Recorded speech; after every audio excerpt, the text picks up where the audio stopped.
Two balls and a strike to count on Taylor.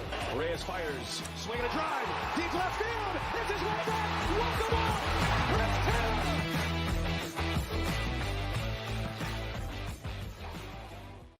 What's up, everybody? Welcome into DodgerHeads Live, presented by DodgerBlue.com, part of the Blue Wire Podcast Network. My name is Jeff Spiegel, joined today by our managing editor, Matthew Moreno, another one of our editors, Blake Williams.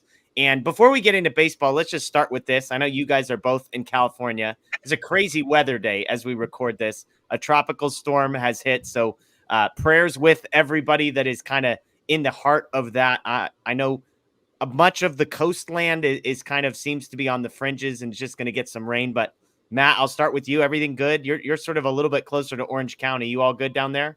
Yeah, everything's good so far. It's just been raining kind of off and on since the morning. Not necessarily anything too crazy, fortunately. I think we might get a little bit more later on, but I think at least the wind isn't necessarily a factor, which kind of was, I think, the big concern with obviously when it was a hurricane and then even still a tropical storm. Yeah, and then we had a earthquake in Ojai as well, just to add into it. Blake, where you're at, everything good? Yeah, it's been good so far. It's supposed to get more rain pretty soon here, but it hasn't been too bad yet. Is the bucket hat waterproof? That feels like we've got good protection all the way around on if we were to go out in the rain? I hope so. We haven't tried it in the rain yet, so we'll see. Nothing like a reversible giveaway bucket hat that definitely is waterproof would be my guess there. Well, let's get into the Dodgers. I'm going to be honest, guys. It's a little bit of a down week for the Dodgers. They lost this time around, which was kind of a bummer. A week ago, we sat here. They had won 8 in a row. This week, they're trending in the wrong direction. They're 5-1 this week.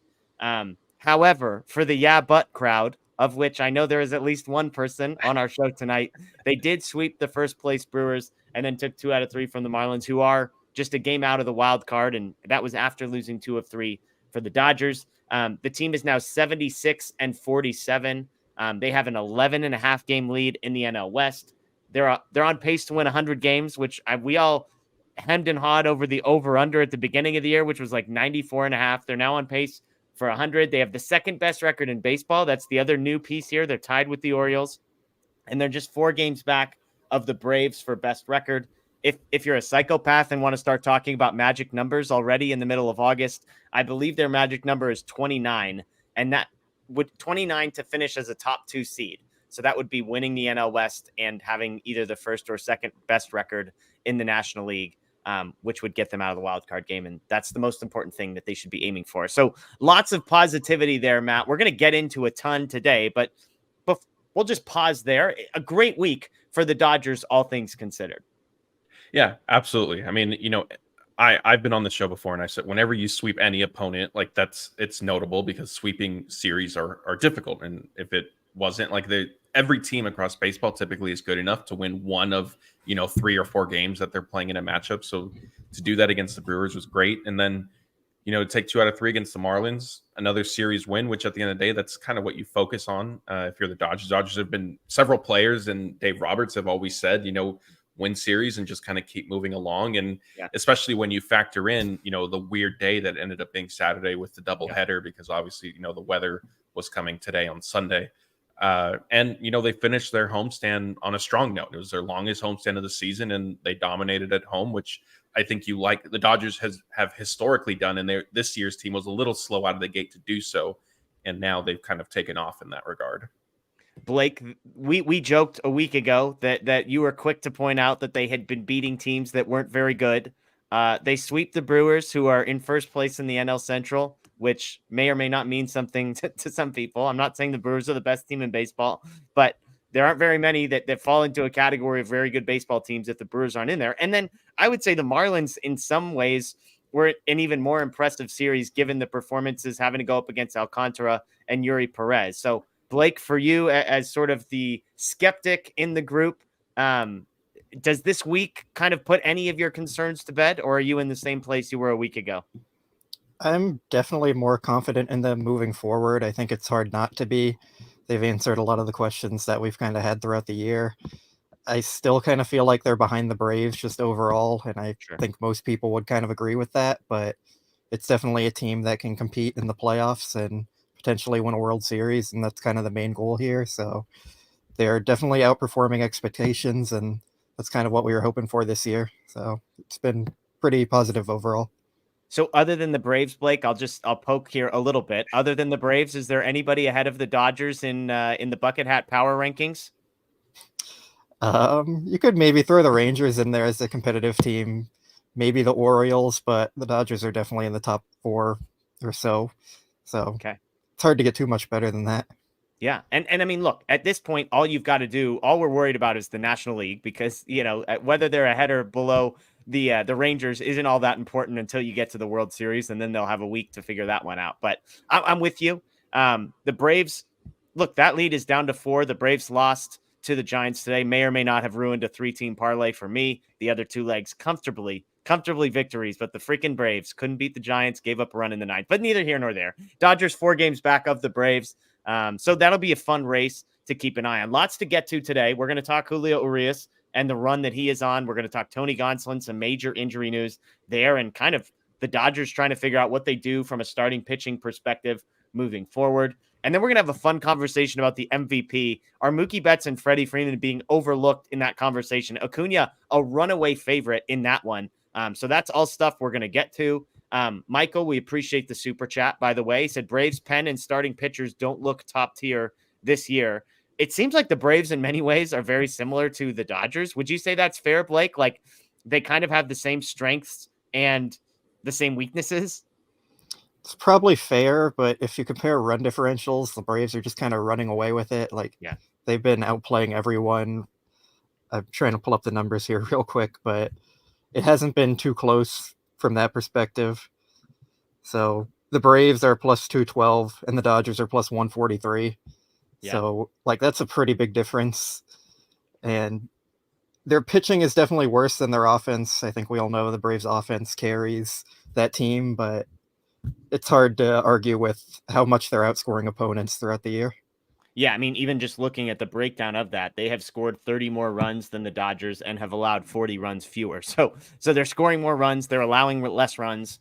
I guess, the counter to that, and I'm not saying I disagree with you, but it's interesting. This is the hard part about baseball is the Dodgers, for whatever reason, look like a completely different team the last month or so.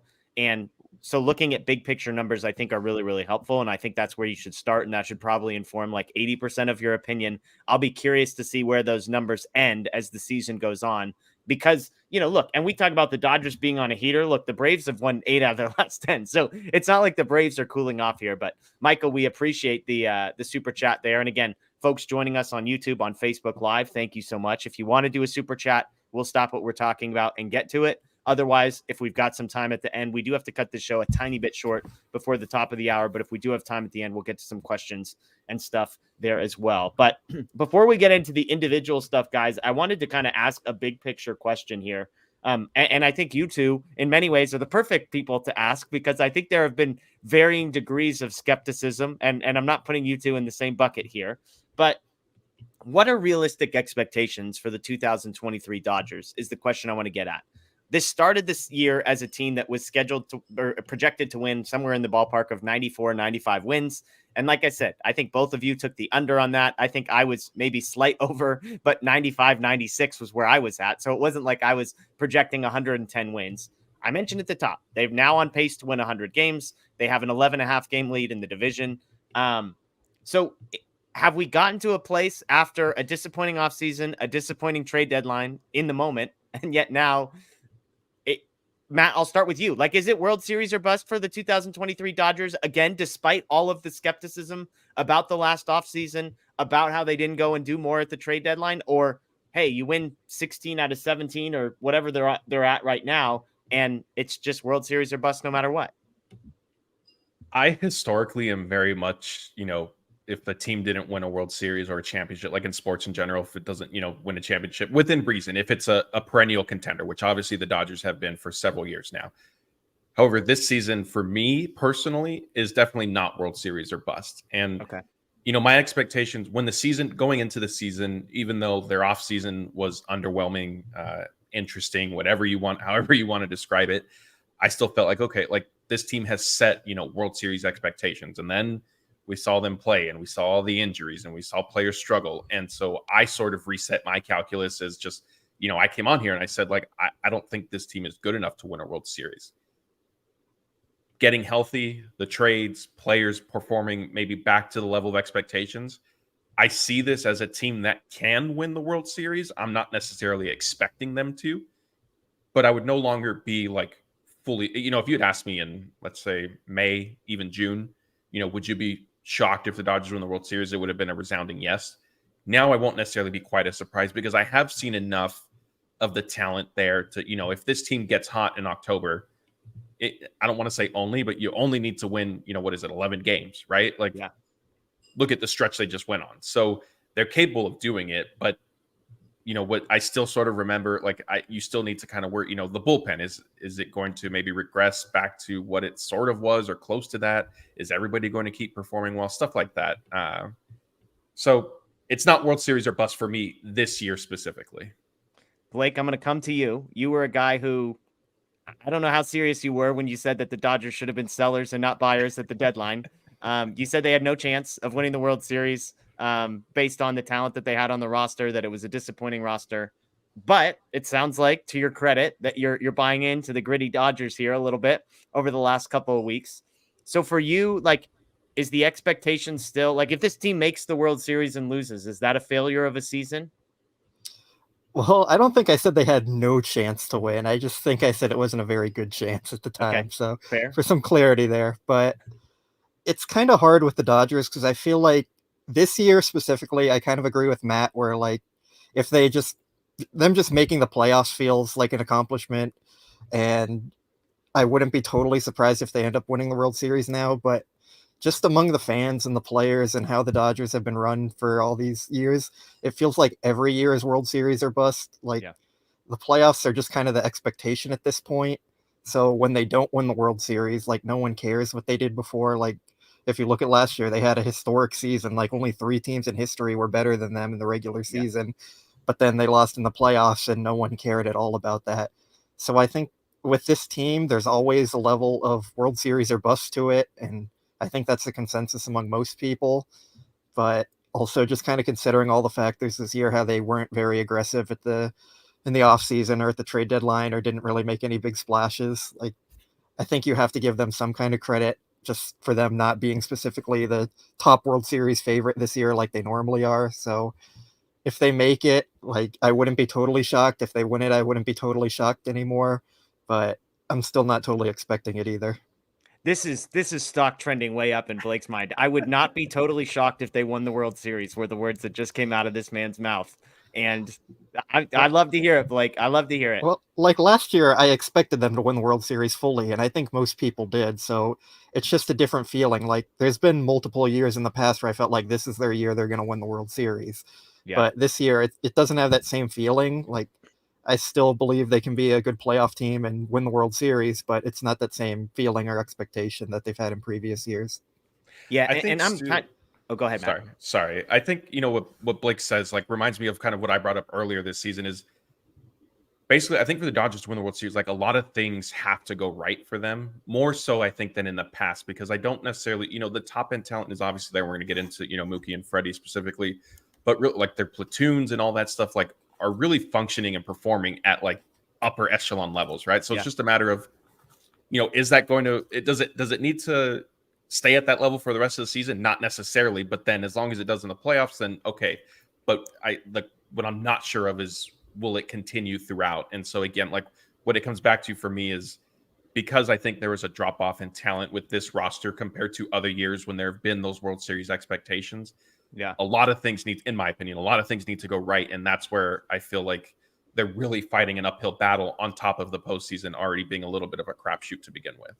Yeah, and you just said the last thing, which I think is the most important. Like, to go back to something Blake said, I did not expect the Dodgers to win the World Series last year, because the best team in baseball does not usually win the World Series. Like, I always try and come back to, like, if you're the front office, all you can do is build a team that gives you the greatest chance to win the World Series. And the best way to measure if you have done that successfully is, how do they perform over the course of 162 games when the sample sizes allow things to average themselves out and the cream rises to the top. yet again, the front office has done that. Like, here we are with the Dodgers. They have the second best record in baseball, despite not spending this offseason the way people wanted, despite not giving up huge prospects for the guys that people wanted them to go out and get. And yet they're there. So I think a lot of credit needs to go to the front office. I say all that to say, like, if they don't win the World Series, I don't think it's a failure, because baseball is random. And when you're trying to win 4 out of 7 games, like, that just does not favor. I think I've said this before. I think the odds are, like, the best team in baseball has something like a 30% chance of winning the World Series. Like, think about that. That means 7 out of every 10 times the best team is not going to win. Add in all these weird wild card rounds, and it probably just changes those odds, not necessarily in your favor because there's more teams getting in, even if you can avoid it.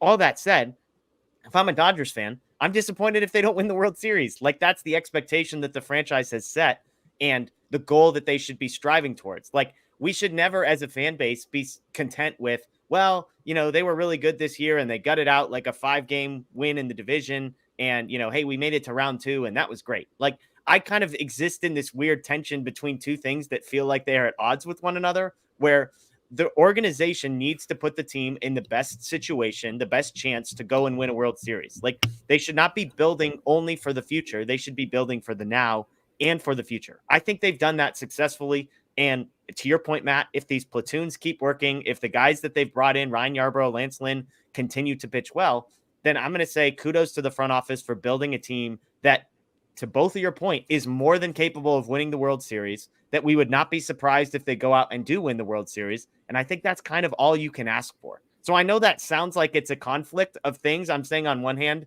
if they don't win, it's a failure. And on the other hand, like, you have almost no control over whether you actually do win.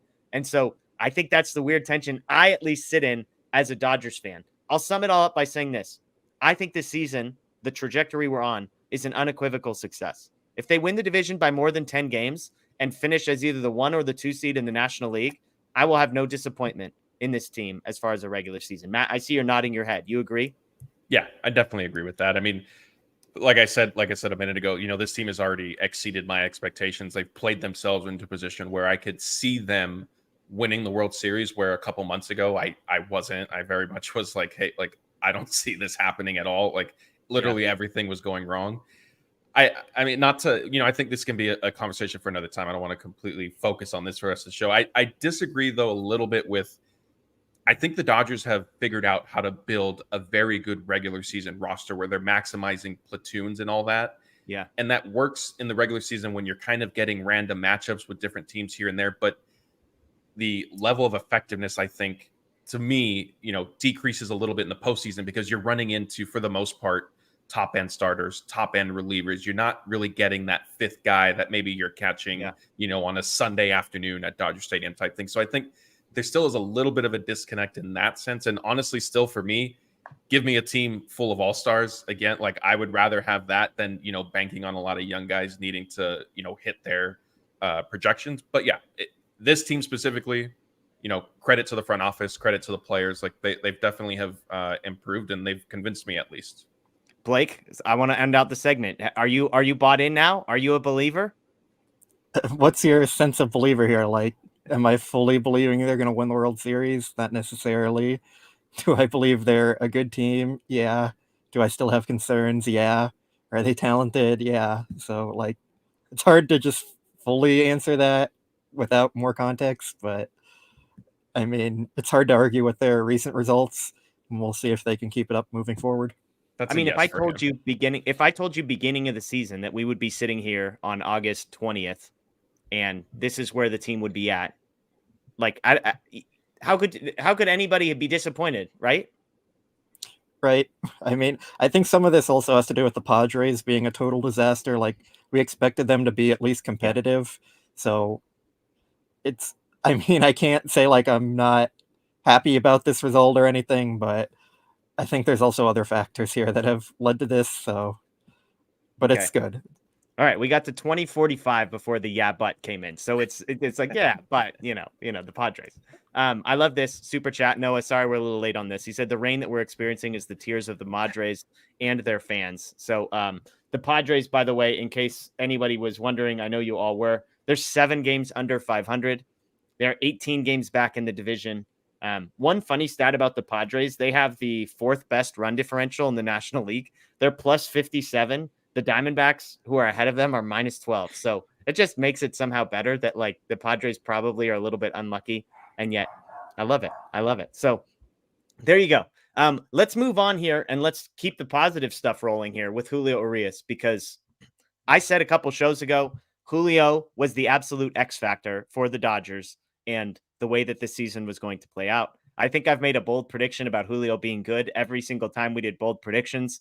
I started to feel really bad about my second half Julio prediction, although it's coming around. We might be checking that box with a positive green one there by the end. But the last 4 starts for Julio Urias, 25 innings, 4 earned, 16 hits, and then 27 strikeouts to just 2 walks. I believe it was John Weissman who had the stat that he has gone 70 consecutive batters without a walk. So again, 27 strikeouts to 2 walks for Julio. The season ERA is down to 4.15. A month ago, it was over 5. And he continues to limit hard contact on the season, 82nd percentile for average exit velocity and hard hit rate. He's not walking anybody. So he's starting to get the Julio Urias recipe for success back together. It's not overwhelming you with strikeouts, Blake, but it's limiting hard contact. It's throwing strikes, pitching confidently, and not walking guys. My question to you is, are you buying this 4-game stretch as, okay, Dodger fans, we can take a deep breath. Cy Young Julio is not necessarily coming back, but a guy that you feel good about in game 1 or game 2 of a massive series, we can take a deep breath and not have to stress about that anymore. Yeah, I think that's fair. I think we all kind of expected him to rebound a bit when he was at his worst. I think all of us said he would probably be like maybe a number 2 type once he kind of got some of that regression and started pitching better. So I do buy into him pitching well over these last 4 games. I mean, we've seen him do it in the past. He's been an ace of the staff for a few years. So It's not like it's just a random 4-game stretch where he's performing well. So I do think I buy into it. And I'd even say he's back into that like kind of ace tier for the team again. Not necessarily even the number 2. We were probably being like kind of cautiously optimistic about him getting back to a number 2. So to see him actually get back to his top tier level, it's very encouraging. And it's kind of the biggest thing this team needed, because the pitching was the biggest question mark that pretty much everyone had. So to add basically another ace at the trade deadline is essentially what they did here. And I think that's kind of helped fuel their rebound from mediocre to actually being a really, really good team. Matt, do you agree? Has Julio Urias kind of cemented himself as the number 2 behind King Lance Lynn, who's the greatest pitcher in all of baseball in the Dodgers rotation?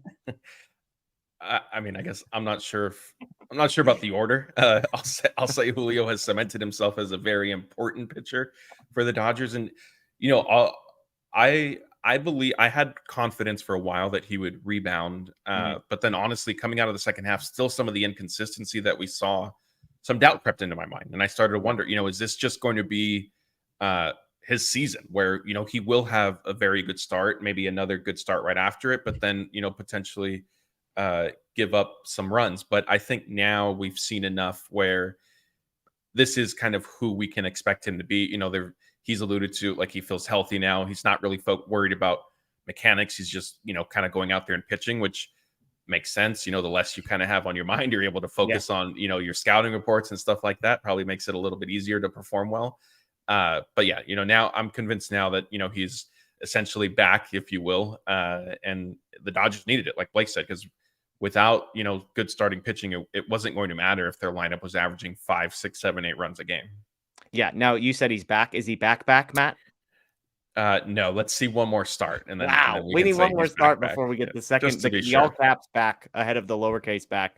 Yeah, I mean, I've said it for a couple weeks. I just like the confidence he's pitching with, the conviction. I laugh because, like, I wonder if it drives Will Smith crazy when he's got to throw the ball back to Julio and he never knows, like, what stage his emotions are in, if he's screaming into his glove or, like, pissed off about something. Like, it looks like sometimes he's like, all right, am I allowed to throw it back to you yet? But I just love it. And the success has come. And again, it's not the perfect recipe because he had 12 strikeouts, career high. Other than that, it's been less than a strikeout an inning. But if you're striking out less than an inning, less than a person per inning, and not walking anybody, that's a success. And here you go. I was waiting for a super chat. That was the only way it's going to happen. And Laura, I should have guessed. Let's talk about Barnesy. She says, 4 for 7 with a home run, 2 RBIs, and 2 runs this week, guys. The weighted runs created plus is up to 17. We're positive and we're above 10. The OPS is way up above 400, not on base or slugging. That's the two combined. It's up over 400. And the WAR is up to negative 1.2. So, Matt, I mean, this is your guy. So I'll let you take it from here. Yeah, I know I don't have the numbers in front of me. I know Blake texted them to everybody yesterday. I think it was. Austin Barnes has had himself quite the week.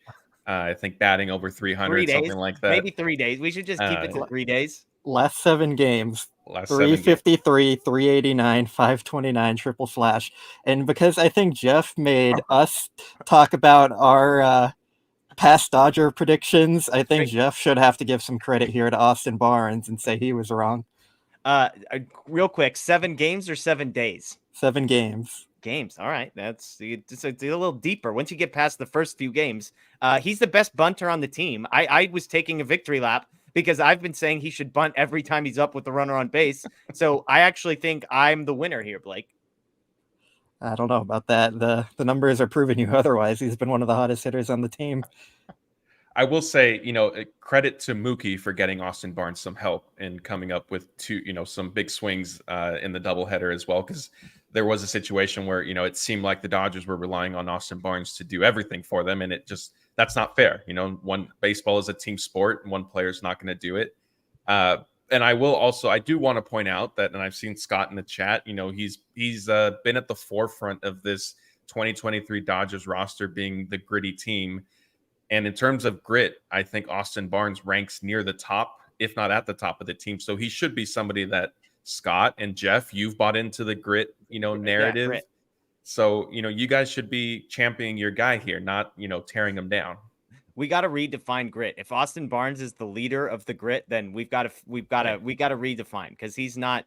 People are saying Chris Taylor. I'm like, we got different definitions of grit. If it's CT3 and Austin Barnes that are leading the charge there. But dude, kudos to Scott. I've seen, I'm not going to point fingers here. There's other places that have tried to capitalize on our guy Scott, calling him the gritty Dodgers, and we're not going to have any of that. But yeah, Austin Barnes doesn't get to be the poster child for that. I said the OPS had to be above 300 before we could talk about him. I'm going to say the OPS has to get above 500 before we start putting his face on anything. Does that seem fair, Blake? No, he's the captain of the team. He is the face of the gritty Dodgers. The players in the clubhouse call him the captain. Yeah. I got to make sure he's on the playoff roster before we start. We put him on a poster. I need to be sure that Hunter Fiducia's not swooping in for that last playoff spot before we get there. Laura, thank you for the super chat. And I don't think anybody's ever gotten more of their money's worth for a super chat than you just did, getting us to talk about Austin Barnes. And Matt and Blake may have put you up to that. I'm not convinced of that. So let's talk the one sort of negative from the last couple of weeks of Dodger baseball, and it's Tony Gonsolin. And it's Tony Gonsolin for a couple of reasons. One, the pitching performance has been disappointing is probably the nicest way I could put it. But maybe a way bigger deal is that he's probably, according to Dave Roberts, out for the season with some forearm injuries. He indicated that he's been battling something with his elbow all year. We know he missed the beginning of the year because of an ankle injury, comes back, has struggled. And like I said, he said the last couple of weeks that he's had something in his elbow he couldn't quite describe. I joked with you, we're going to say gritty Dodgers. I think before we all pile on to Gonsolin for how bad he's been, I think there's some grit in a guy who's taking the ball every 5 days while also acknowledging that his elbow hurts. I said like 2 months ago, hey, this looks like a guy who needs like a 15-day IL stint to just clear his mind and get it right. Well, he couldn't do it because they were throwing, bullpen games out every 4th and 5th day, it felt like at the time. So I just want to say kudos to Gonsolin for taking the ball every 5th day. But I think the bigger question is there's not really a point in rehashing whether Gonsolin was good or bad or whether this was overperforming, underperforming, whatever. The question here, Matt, is what do the Dodgers do now? We saw Ryan Pepio come up. He seemed to get, maybe the first crack. Gavin Stone's name has been mentioned. Yarbrough, who has kind of been in that piggyback role. I would add Emmett Sheehan, who has now piggybacked twice in the minor leagues, 8 innings with like 12 strikeouts and just 1 earned run across 2 appearances in which he did not start. So I'll turn it over to you, Matt. Is it Pepio after what he did the other day? Real quick before I answer that, I see Scott in the comments saying Barnes is going to get a big swing in the playoffs. I don't know if Scott can jump on the Barnesy bandwagon just yet. He's trying to fool everybody like he's been part of the group all season long. Well, look, that isn't a group that most people have been pining to get into. So maybe you guys should Hey. just be taking anybody who wants to No, claim admittance. No, we're good. We need true believers in that group. Anyway, back to your question. I do think it will be Pepio. Whether his next time pitching is with the Dodgers or not, I'm not 100% sure. And Dave Roberts said that himself. He said Pepio has certainly earned more opportunities moving forward. I just don't know what it's going to look like in the next 2 weeks. Now, because of how the schedule ended up breaking with, an off day Sunday, off day Monday now, like the Dodgers have a little bit of flexibility, but they are also heading into a stretch of 13 games in 13 days. I think Pepio will probably start for them next. I don't see why he wouldn't, unless maybe not start. Maybe I should walk that back.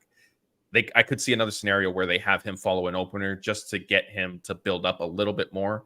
But he pitched well. And, Michael Grove, he's another, maybe, I don't want to say dark horse, but potential candidate, although he wasn't named by Dave Roberts. And when Dave Roberts was asked about Grove's progression from his lat injury, he said he wasn't sure where he was at in the recovery. And so that to me says he probably is, as much as Dave Roberts has sort of been off the mark with injury updates, I'm inclined to believe that Grove probably hasn't necessarily started even throwing yet. He would potentially need a rehab assignment.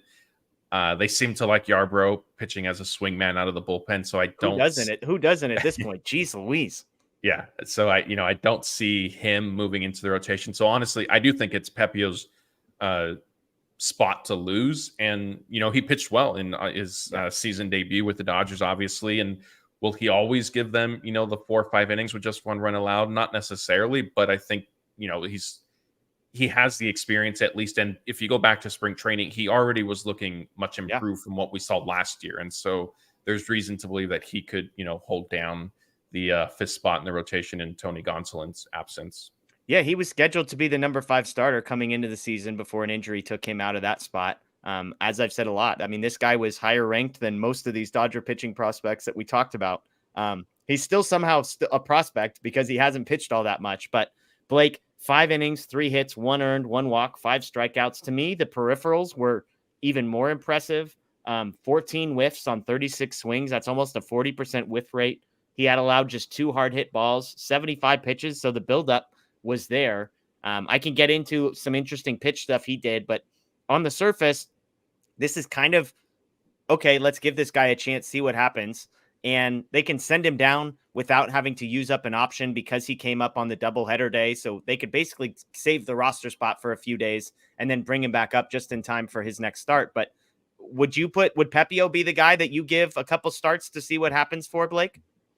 Yeah, he is. And I think that's what's going to end up happening. Like you said, they'll probably send him down and then call him back up when they need him because he was the 27th man and not actually on the roster. So they don't have to wait the 10 days or whatever it is. And Dave Roberts said it was between him, Pepio, and Gavin Stone, which I think we kind of don't expect it to be Gavin Stone just because he still had kind of an up and down year this year. Yeah. And as Matt was alluding to, they like Yarbrough and the bullpen as a swingman. So Pepio just seems like the obvious answer there. And Dave Roberts also had a lot of praise for how he looked after the game. And it just seems like it makes all the sense there. Like there's no reason to get fancy with it or anything. Just give Pepio the spot. Yeah, I'm with you. One thing I was noticing as far as pitch mix goes, his slider, they were complimenting as his best pitch yesterday. He only threw sliders to righties. He threw 16 sliders. All 16 of them were against righties. And then the changeup was his secondary against lefties. 16 of the 21 changeups he threw was to lefties. So last year, the slider was basically 50-50 to righties and lefties. So just something to keep an eye on as far as pitch mix goes. Could that be something that the Dodgers have figured out, that Pepio's figured out, that it's going to be, hey, it's going to be all sliders to righties and all changeups to lefties mixed in with the fastball. That's 94, 95. How successful he can be once teams catch on to that, to be determined. The changeup is probably more of a weapon he can use to both sides because of how good it is, but just something to keep an eye on. I'm with you guys. I mean, he's the best option of the bunch if it's not going to be Emmett Sheehan. Matt, do we know why? I mean, Emmett Sheehan could get called up this week. His 15 days of having to be sent down has expired. He's throwing 4 innings at a time at AAA. His name didn't even come up. That wasn't Roberts mentioned Yarborough, Stone, and Pepio. Like, again, I'm the guy that takes no stock in the names that Roberts does or does not forget to say because he probably isn't thinking too deeply about it. Do you think it's a pitch count limiting of Emmett Sheehan?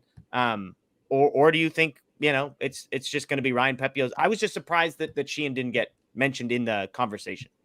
I think, honestly, it could be more about a potential playoff role. If I'm not mistaken, I think Sheehan now twice in a row has pitched out of the bullpen, right, for OKC. So part of me wonders if the Dodgers are setting him up for that role. If he, whatever outlook he has for the team come October, that's probably what it would be rather than a traditional starter when they're going to pare down their rotation anyway. And frankly, Sheehan's not making it over, Kershaw, Urias, Lance Lynn, and Bobby Miller anyways, right? So start looking at the future. That would be my guess as to why, maybe he's not a factor right now.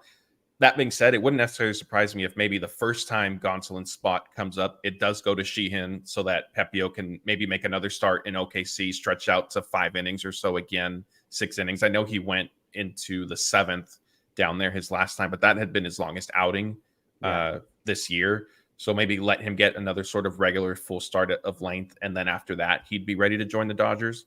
But I mean, look, frankly, like they could be thinking one thing now, and then by the time Gonsolin's spot in the rotation comes up, they could decide to sort of pivot and adjust things. But yeah, that would be my guess, would just be more of Sheehan potentially making an impact for the team out of the bullpen in the playoffs. And so that's kind of what they're going to spend the next, 6 weeks kind of preparing him for.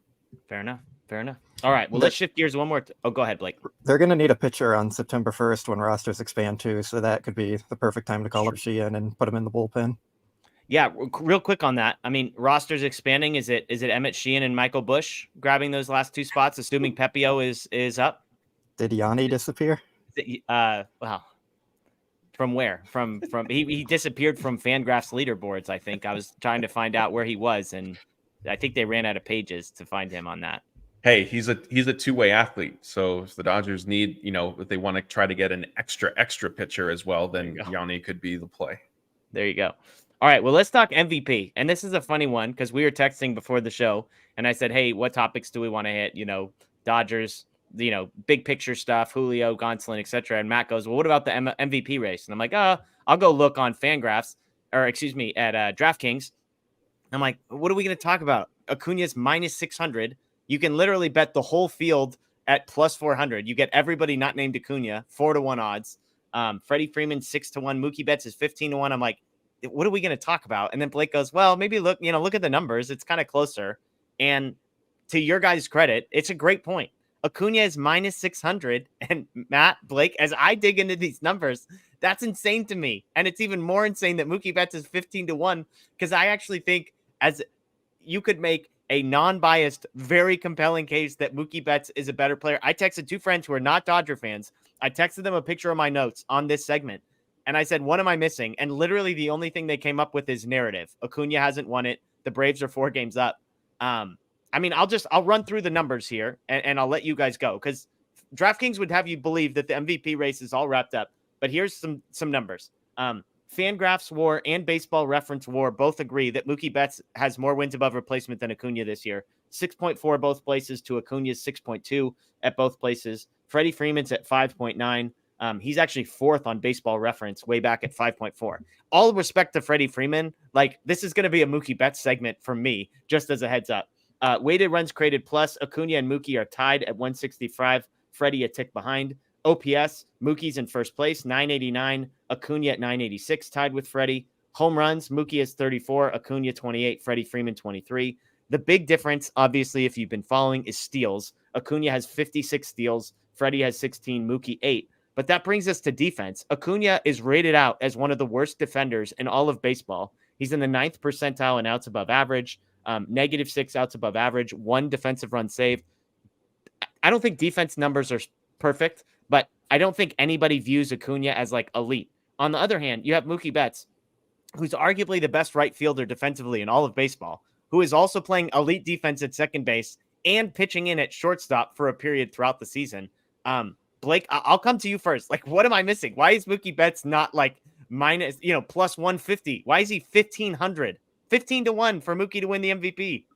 Because Acuna ran away with the award in the first half of the year, and that's what people remember the most. And then the East Coast bias that a lot of people have, like a lot of people on the East Coast are sleeping when the Dodgers are playing, which kind of hurts the West Coast. And then I think also you have the possibility of Freeman and Mookie kind of splitting the vote on the West Coast possibly and taking away votes from each other, which will help Acuna a lot. But I think if we're just being honest here, Mookie is the MVP this year, playing elite defense at two positions, putting up the same offensive numbers.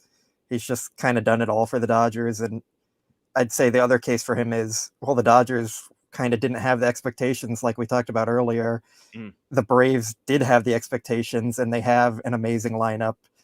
While as the Dodgers, they weren't projected to be as great, and the expectations were just a little lower, and Mookie kind of had to help carry them. Like early in the season when they were winning, it's because Mookie and Freeman were playing very well. Like we weren't getting a lot of production from the role players and the starting pitchers, of course, and that was kind of the main concern. So like if you're talking about the most valuable player, it's the guy who was carrying a team as opposed to the one on a stacked team, right? Like I think the numbers speak for themselves. I think the context speaks for themselves.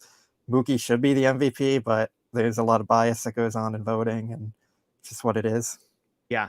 I mean, Matt, do you think Mookie has any chance? Like if the Dodgers were able to erase that 4-game lead and somehow compete for the number 1 seed in the National League, like, or do you think, to Blake's point, that in people's minds, like in mine, it was just a foregone conclusion. Like there's nothing even to talk about here, that maybe people don't even dig into the numbers and do the research. I think the only chance he has is if the Dodgers end up with the best record in the National League. They may need to end up with the best record in baseball, because at that point it would be, pretty eye-opening. And I assume that if something like that were to happen, that Mookie would have a significant role in it, and it wouldn't be like, Freddie Freeman and maybe Will Smith just getting hot. But yeah, honestly, I see that as kind of the only way that Mookie or Freeman, if you want to include him for that matter, overtake Acuna in the MVP race. Like I've said before, like these types of awards are very much narrative based, and like Blake mentioned, Acuna and the Braves got off to a strong start. They still are atop the National League, and so until some of that changes, I think the award will end up being his. Yeah, Blake, am I crazy for thinking that Mookie is clearly above Freddie Freeman? I mean, like Freddie Freeman's great. Like he should finish clearly third in MVP voting, but like there's not a single category I looked at that Freddie Freeman is first in. I mean, other than batting average, everything else, weighted runs created plus, OPS, like home runs, WAR, obviously defensive, like he's not better than either of these guys in really any of those categories. So can we be the first show to just get behind, put all your chips in the Mookie basket and let's roll? Yeah, I think so, especially with the defensive aspect of it. Like even if Mookie and Freeman were at the same level offensively, Mookie playing two positions and basically filling one of the Dodgers' biggest needs is like, that is huge value that that's insane. Most players aren't going to do. Like Dave Roberts compared him to Ohtani and being unique and being able to do two things elite. Like I think Ohtani's in his own world, but it's still notable that Roberts said that. So I think Mookie's just on a different planet, essentially. Jeff, too. Real quick before we get Scott in here, you said Freddie Freeman should finish third in voting. Is he second behind Mookie or Matt Olson? Because I know there are a lot of Atlanta Braves fans that are probably going to be very interested in your answer. Yeah, Matt Olson is a clear fourth in this, and if I want to, depending on who I want to piss off, maybe Ha-Sung Kim belongs in fourth ahead of Matt Olson. Not that I want to necessarily back a Padre, but if there's a Braves fan who's looking for a reason to be pissed off about something, Ha-Sung Kim is third on Baseball Reference in wins above replacement. So there you go. I mean, again, Matt Olson, like I'm looking at the numbers, his wins above replacement's like a win and a half below the rest of these guys. So a shout out to Braves fans. It must suck to have picked Matt Olson over Freddie Freeman. Like that would really bum me out if that were me. So, bummer for you guys though, I guess. All right. Well, the aforementioned Gritty Scott is here. There he is. Do you want to make your case for Matt says you're not allowed in the Austin Barnes fan club. I don't know if you heard that. He says that you've been anti for too long. I was going to say I had it typed in. I was like the Austin Barnes bandwagon tricycle is full. It has Matt Moreno and Barnes's mom. And that's all he needs, because I'm sure that he's gone out there and failed a billion times this year. And he goes up there, big swing, fantastic bunt, wins him a couple ball games. You know what I mean? Like, he doesn't need tag. us. Don't forget the tag. The tag was like, arguably the most impressive thing nobody. He He needs nobody else but Austin Barnes. He's got all like the postseason success in the rear view. He doesn't need us, man. How are you hating on the grit? It doesn't make sense. Oh, he's got all of it. I'm all yeah. Okay. I don't like Scott leaving me off the Austin Barnes bandwagon. Yeah, here, I thought that I've been was kinda defending weird him too. all year. Nobody's ever complained about being left off of the Austin Barnes. This is actually the first time in human history that somebody has been like, no. To be clear, I've been all in on Austin Barnes all year as he put together one of the worst offensive seasons in like history. He's the captain. His weighted runs created plus, I mentioned, is up to 17. That's still 7 points behind Austin Hedges. And then he's half of the guy who's third to worst for people that have. I think the guys, the bottom 10, I'm not even sure if they're on rosters, if we're being honest. A lot of them are like multiple teams, and I didn't have the time to look into how many of them DFA'd, but hey, and to be fair, the Dodgers have basically, they haven't said it. People around the team have confirmed that they were poking around at the backup catcher market. So not just saying at the trade deadline. They sniffed. All right, well, let's get to some questions. We got about 10 minutes left. We've got our food experts all piled up here. So if you've got any baseball questions, we'll save one or two food questions maybe for the end, just so we can look at Scott's face when he has to answer it. Him and Blake can go back and forth on that one. But if you've got a question, all caps, question in the chat, and then we'll do our best. Here we go. Michael wants to know, do you guys want Gus Varland in the pen in October? Can I ask, Matt, you or Blake would probably know. So was he unavailable all of Saturday? I thought I heard Kirsten Watson mention that on the broadcast, like on Saturday night before the game. I thought she said something about how Varland was out for the day. But anyways, maybe this is me just mishearing something. So, yeah, I don't know. That wasn't anything that I was aware of. Then ignore. So I'm not sure. Yeah. Okay. Blake, Gus Varland in the bullpen in October? I'd like to see more of it. I think there's still options ahead of him, but I mean, he has a chance just because of how their bullpen has been this year. So we'll see what he can do in the next month or so. Yeah. Look, I hope they have better options than Gus Varland. All due respect to Gus Varland, as we would say on this show. I hope they could do better. I mean, even if it's Emmett Sheehan and Ryan Pepio I keep saying, if you're stacking relievers, guys that we trust right now are probably Evan Phillips, Ryan Brazier, other than Daniel, we might plug our nose a little bit and say Bruce Dark-Gratterall is a guy that we trust a lot. Caleb Ferguson has been pitching well lately. There's 4. If you're talking about a postseason bullpen where you've got 4 starters, then you got 5 more spots in there. And if it's Sheehan and Pepio are both in there, Vesia, Joe Kelly, well, assuming Joe Kelly's arm is still attached to his body by the time. But my point is, I think you can put enough arms. I think like Varland is in there if a lot of these other Walker Buehler, Blake Trinan, like if a bunch of these other things don't pan out, if Kelly, Trinan, Buehler are all off, then I think that's when you get into Gus Varland territory, I guess is my question. So, all right, let's get to some other ones. Swagmaster Dank wants to know Scott's thoughts on the MVP race. And then the second point is, I think the narrative around stolen bases is too much. Acuna will win even if it's incorrect. Scott, I don't know how much of that conversation you caught as you were logging on, but I was just basically saying how Mookie's numbers, just like if you took the narratives away and just looked at the two players, Mookie versus Acuna, there's actually a really compelling case that Mookie should be the MVP when you factor in defense. Stolen bases is really the only spot that Acuna's got a huge lead on Mookie. Mookie's got a huge lead on defense, and all the other offensive stuff is basically the same. So where are you at on the MVP race and how much we should value stolen bases? Yeah, I mean, Ronald Acuna is a fantastic player. It's just, he probably, barring that ACL, he should have had a real shot at it a few years ago to win an MVP. But, since the rule changes, pickoffs and larger bases, he's really kind of expanded a part of his game that not many players right now, with his combination of power and, stolen base ability and really base running aggressiveness. I know he's just able to create runs out of absolutely nothing. So, force a bad throw just like he did and, scratch or cross a run all by himself. So I think that it's a part of the game. I think it's something that I don't know if there's too much emphasis on the stolen base thing. I think it's now something we have to consider, really talk about.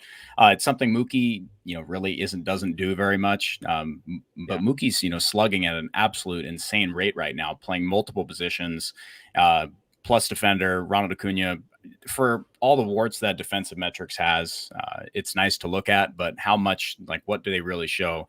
I think just Mookie's position versatility and how much he means to the Dodgers can be said about Ronald Acuna, but I think that it probably will come down to, the stolen bases because, but man, I mean, it's going to get interesting. I think it's a lot closer conversation. I really do. I think that Mookie continues this pace. He's at 34 home runs right now, slugging higher than Ronald Acuna. Mookie's approaching batting 300. So for me, just passed him in F4. I don't know about after today that'll probably update, but it's getting to be a really compelling conversation. Yeah, and look, I mean, stolen bases in some ways are a lot like defense in that it's a really hard number to quantify the actual impact that it has. Like defense is you could talk about how great of a defender he is, and yet you could go 4 or 5 straight games without how good of a defender a player is really mattering at all, just because of how few options are out there. So there is probably some sort of parallel between the impact of a guy who can steal a lot of bases and the impact of a guy who plays elite defense, for what it's worth. We'll try and fire through some of these. Matt, I'll come to you. Noah wants to know, are you worried about JD's health being a liability moving forward? He's healthy. He's not healthy. Now he's back healthy. I am a little bit, just because they don't seem to have a grasp on what's causing it or what honestly the injury is. I know JD did say, and we have an article on it, that he's changed his pregame routine. So hopefully that'll help. But if we go through another stretch where he's in the lineup, out of the lineup again, then I'll be concerned moving forward. Okay, rapid fire on this one. Ederico wants to know final prediction for Dodgers wins and losses. I mentioned they're on pace for 100 right now. Blake, you feel like the right person to start with here. How many wins do the Dodgers end the season with? 97. Okay, Scott? 98. Matt? Scott, what was the number you had that you text us? I had 95. I had a bet I locked in at 95. I'm going 94. Wow. I like that. I like that. Salute to that. Blake is so happy that he's not the most down guy on the Dodgers anymore. My real pick, 94 wins. My real pick is 95 to 96. I see. Okay, still the low man on the Dodgers. Baby. That's amazing. I'm saying 99. Give me 99, and that's with taking the foot off the pedal for the last couple of weeks. Let's see. Oh yeah, we get Syndergaard this week. Is that right? Am I right on seeing that? Laura wants Series to know opener. Prediction against Cleveland. We'll ask this: over under 2.5 home runs the Dodgers hit off of Syndergaard. Anybody taking the under? I was joking with Matt yesterday that Syndergaard's going to throw a perfect game because that would be peak baseball, and Matt said he's either going to do something like that or he's going to give up 15 runs. So we'll see. Yeah, the Dodgers know the scouting report on him, at least. Here's a good food question here. Nomofomo, what's your comfort food on rainy days? You got, I was going to say I made myself a great little breakfast sandwich this morning, and there's just eggs and cheese and, throw that on some bread. It's just a quality of food item. So I'm going breakfast sandwiches for me. Moreno? Probably a good breakfast burrito or a burger. And the breakfast burrito I would eat at lunchtime, dinner time, doesn't matter. It's the best food item out there. Blake, yes. Comfort food? I have no idea. I've never thought about this or considered a comfort food, so this is totally catching me off guard. I'll say a burrito or something, I guess. Let me ask you this, Blake. If it's 11 p.m. and you're hungry and you got to go find the kitchen and make yourself something, what's your go-to? Are you a quesadilla guy? Are you a bowl of cereal guy? I think the last thing I did was a quesadilla. Okay. But that's because that's what we had. It wasn't Scotty, I necessarily wanted it. Muscle milk smoothie, or what do we got for our comfort food? Oh, you're saying comfort food? I was going to say a nice, good pasta, man. Nice red sauce pasta, a lot of garlic, big garlic guy, some homemade meatballs, and sign me up. I'll make it. You guys can come over. There you go. Entry at the door is buying in to the Dodgers. There you go. Yeah. Taking the over on 95 wins. All right, let's see. IV, maybe we got one or two more questions. Does the start that Yuri Perez had nervous any of you. Some people have been saying Dodgers can't hit elite pitching. I hope we don't see that performance in October. I'm going to take this down just so we can see our guy Scotty's face. Got to get the curl cream some FaceTime here. Blake, I'll come to you with this one. Does the Yuri Perez just absolutely shredding the Dodgers lineup in what turned out to be a loss? Does that bother you, scare you at all, or ho-hum? Not really. I mean, elite pitching is elite pitching because it's hard to hit like for every team. So that's just kind of what it is. Like if they struggled against Corbin Burns or anything, I wouldn't be scared either. Like that's just because they're really good pitchers and baseball's hard. And sometimes the offense is going to break through and sometimes they won't. And Yuri Perez is really good stuff. So no concern there. Yeah. Okay. Totally agree on that one. Jeff, while you're scrolling, I will say that they did struggle against Corbin Burns, with the exception being Austin Barnes, of course. Yeah. That one that he got 3 rows into the shallowest part of the park. That was awesome. Just caught it. It was great. Hey, kudos. I was just like laughing. Somebody tweeted like this Jeff Spiegel post-game show is going to be lit. And I was like, thank goodness this is a Thursday and not a Friday, because that would have been an absolute brutal one for me to talk. Okay. We had one other food question here that I thought was an interesting one. They said clam chowder, red clam chowder, or white clam chowder. To me, this is like not, I mean, it's white clam chowder by the biggest landslide in the history of food debates, as far as I'm concerned. Does any Scotty clam chowder, red, white, need? Oh, you're not a dairy guy. Not a big clam chowder guy. Yeah. Okay, he's out on I clam appreciate chowder. Blake. I appreciate it, but not my thing. I'm not a seafood person at all, but I had no idea red clam chowder was a thing. Like I've only known about white. Well, New England clam chowder is white. Red is like, I forget what the story is. Somebody in the chat probably knows. Matt, this is the end, by the way. People saying save food questions for the end. This is the end. So, Matt, do you have red versus white here? I had no idea red existed, so I'm going with white. And I'm not a huge clam chowder person in general. I will say though, like up in San Francisco when they put in the bread bowl and stuff, like that's how I would prefer to eat it. So yeah, I'm going white. There you go. Manhattan does tomato based. So there you go. Anyways, well, hey everybody, we appreciate you joining us again. This is Dodger Heads presented by DodgerBlue.com. You got a 4-boxer today: Matt Moreno, Blake Williams, Scott Gearman hopping on at the end to talk about those gritty Dodgers who, again, they're slumping everybody. They only won 5 out of 6. They actually lost this week. So, try and keep your spirits high. All right. They're going to be okay.